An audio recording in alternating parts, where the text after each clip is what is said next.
Greetings muri Zimbabwe, kusangana zvekare kwatiri kuita pano pachannel yedu patinowataka kubatira maupdates enyaya dzakasiyana-siyana dzinenge dzichiitika mukati menyika yeZimbabwe. Kuuya zvekare kwatiri kuita nenyaya iri kunetsa mukati menyika yeZimbabwe panguva ino. Tiri kuona mutungamiriri wenyika President Emerson Mnangagwa vasaina Cable 3 mushure menguva refu vakange vachironga kuti vangasaine sei kana kuti zvingaitwe sei. Saka mukusaina kwavo Cable 3 kwaunza nyaya kutenderera mukati menyika yeZimbabwe sezvo zviri kunzi izvo kusainwa kwechirongwa ichi kwakonzera kuraswa kwedhemokirasi mukati menyika, kureva kuti zvinhu zviri kuitwa mukati menyika hazvisisiri kubva kujekerere, sezvo takaona chirongwa ichi chisina kumbobvira chatsigirwa neveruzhinji zvakanaka-naka, chisina kumbobvira chatenderwa kuti chinge chichienda kureferendum. Saka ndo nyaya iri kuitika kubva kune veruzhinji mukati menyika yeZimbabwe vanosanganisirawo mauto nema-retired army generals nema-war veterans vakarwa hondo yerusununguko vari kupokana nechirongwa ichoche. Saka mukunosainwa kwechirongwa cheCable 3 tiri kuona isu kuti chikasainwa munguva yehusiku, kana ndichiti usiku kureva kuti chakasainwa zvisina kumbenge zvakatarisirwa nevanhu, sezvo chirongwa ichi chakange chiri chirongwa chekuchinja bumbiro remutemo wenyika chaifanirwa kuitwa pajekerere kana kunge chichiitwa patelevision kuti ruzhinji runge ruchiona zvinhu zvichiitika, asi chakangobudikira icho chichinzi chatosainwa nekumangwana. Zvinhu vazvinhu zviri kuunza nyaya kutenderera mukati menyika yeZimbabwe.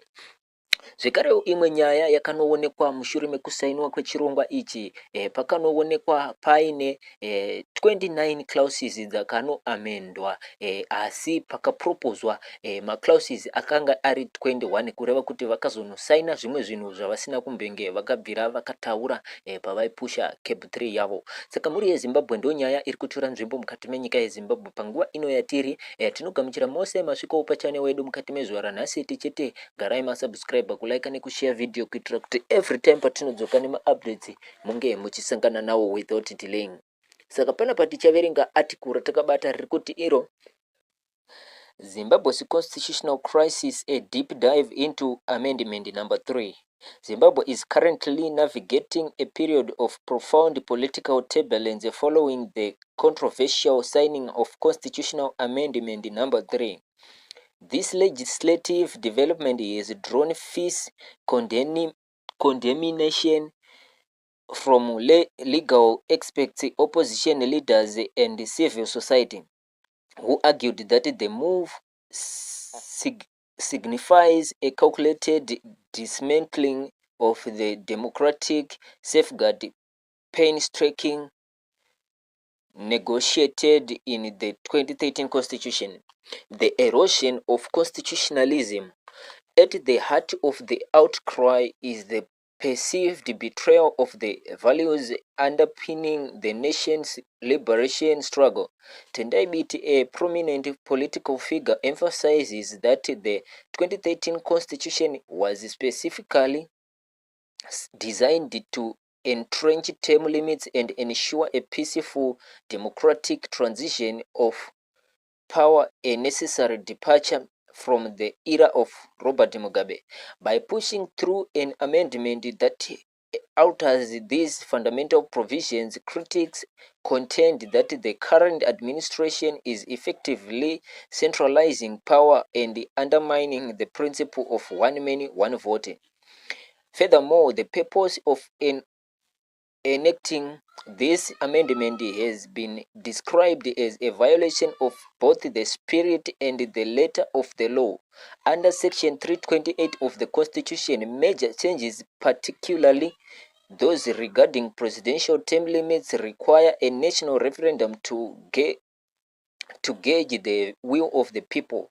The government's failure to initiate this process is viewed by opponents as a blatant bypass of the citizenry.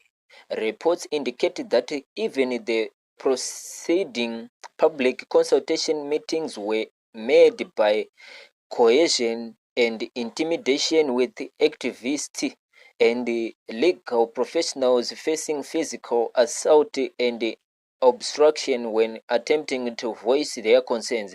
The human and economic cost, the political instability stemming from this amendment is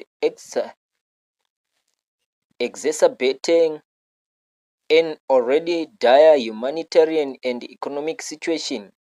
Zimbabweans are currently battling systemic corruption, hyperinflation, and lack of basic services. BT characterizes the state as having been taken over by syndicates that prioritize personal gain over national development.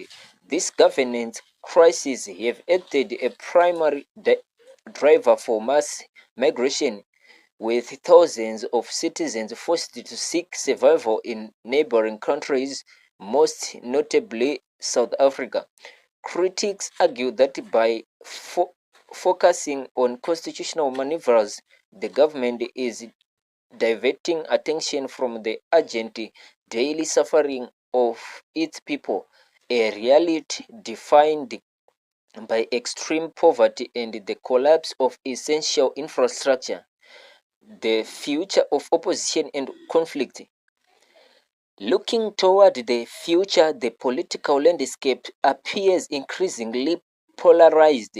Opponents of the regime are calling for a return to constitutional integrity and are preparing for a sustained legal battle. BT predicts that the coming months will be characterized by intensified litigation within the Constitutional Court, as well as persistent civil society activism on the ground. There is a deep-seated fear that the nation is being pushed into a new cycle of attrition and conflict. The government's current path has fostered a them versus us dynamic, deeply reminiscent of the political tensions that has plagued the country for the past 4 decades. As legal avenues are tested and political friction increases, the central questions remain whether Zimbabwe's democratic institutions have the resilience to withstand executive overreach, or if the country is destined to remain in a state of protracted crisis. For now, the administration stands by its actions, while the opposition maintains that the only viable solution is for citizens to demand true accountability and reclaim the promise of the 2013 constitution. Ndo nyaya yatikuye nayo kwamuri muri yezimbabwe tichikusaba kuzivisa kuti ndo mamiriro akaita zvinhu mukati menyika yezimbabwe panguva ino yatiri. Naizvozvo ndinokutendai nekuona kumuneza mavideos edu. Thank you for watching.